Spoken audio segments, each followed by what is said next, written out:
지금으로부터 120년 전 1903년 1월 13일 인천 제물포항을 떠난 첫 한국인 이민자 102명이 하와이에 도착했습니다. 하와이 호놀룰루 카메하메하을 가로질러 양옆에는 끝이 보이지 않는 광활한 평야가 펼쳐져 있었습니다. 갤리코에 탑승한 남자 56명, 여자 21명, 아이들 25명은 생전 처음 낯선 이국 땅에서 신체 검사를 받았고 신체 검사 결과 최종적으로 사탕수수 농장과 계약을 맺은 한국 이민자는 모두 86명이었습니다. 현지 주민 한인 3세는 여기서 30분만 서 있으면 살이 새빨갛게 익어버린다고 말했습니다. 1905년 하와이 농장에서 사탕수수밭 관리자 격인 루나는 채찍을 내리치며 노동자인 한인을 위협했습니다. 일본 놈들의 세상으로 뒤덮인 당시 나라 일은 5천여 명이 한인들은 돈을 벌어 무엇한단 말인가 한숨지었습니다. 호놀룰루항으로 입국한 한인들은 오아후섬, 하와이섬, 마우이섬, 하와이섬 등에 퍼져 농장에 배치되었습니다. 한인 이민자들은 자신들의 거주하는 집을 농막이라 불렀는데 외벽이 석회로 갈라진 판잣집이었습니다. 이민자는 하루 10시간 새벽 5시에 일어나 오후 4시 30분까지 사탕수수를 베고 쌓고 나르는 일을 했습니다. 일하는 동안에는 허리를 펴선 안 되었고 담배를 피울 수도 없었으며 30분 짧은 점심시간도 허겁지겁 먹어야 했습니다. 그렇게 중노동으로 번 돈은 하루 일당 남자는 1달러 25센트, 여자는 50, 60센트 했지만 고향에 보내고 저축도 했습니다. 일요일과 공휴일은 일하지 않았으므로 남자들이 받는 월급은 16, 18달러가 고작이었기 때문에 배불리 먹을 수 없었습니다. 밥값 6달러, 세탁비 1달러를 빼면 10달러에서 농장주들은 하와이까지 오는 배사, 상륙비까지 50달러를 내라 했습니다.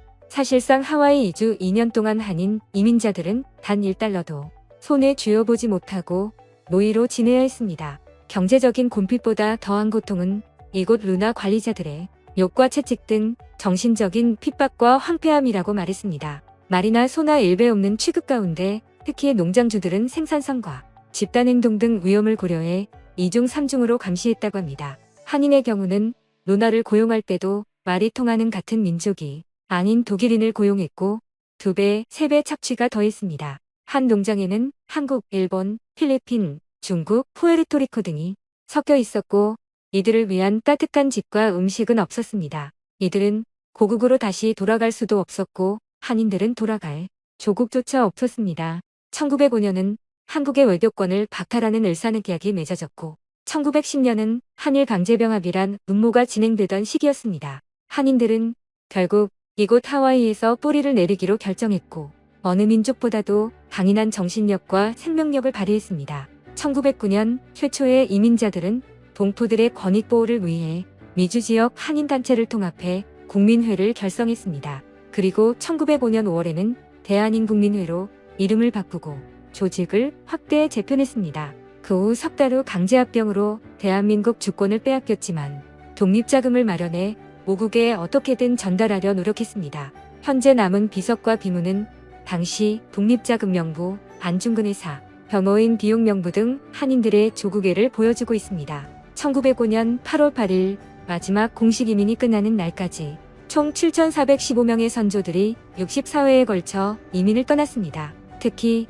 미국 존슨 목사의 주선으로 하와이에 온 인천 내리교회 교인들은 조선의 독립과 근대화를 이끄는 데 앞장섰습니다. 고국의 독립운동 자금을 보내 적극 지원했고 미래 세대를 위해 교육과 장학 사업에도 함께 실시했습니다. 이민사 최초의 하와이주 대법원장을 이후에 20년 동안 지낸 이민 3세 고 문대양 대법관은 한민족의 우수성을 말했습니다. 120년 전 각국 이민자들 사이와 관리자들에서조차도 한인은 깨끗하고 단정한 몸가짐 부지런함은 널리 회자되고 있습니다.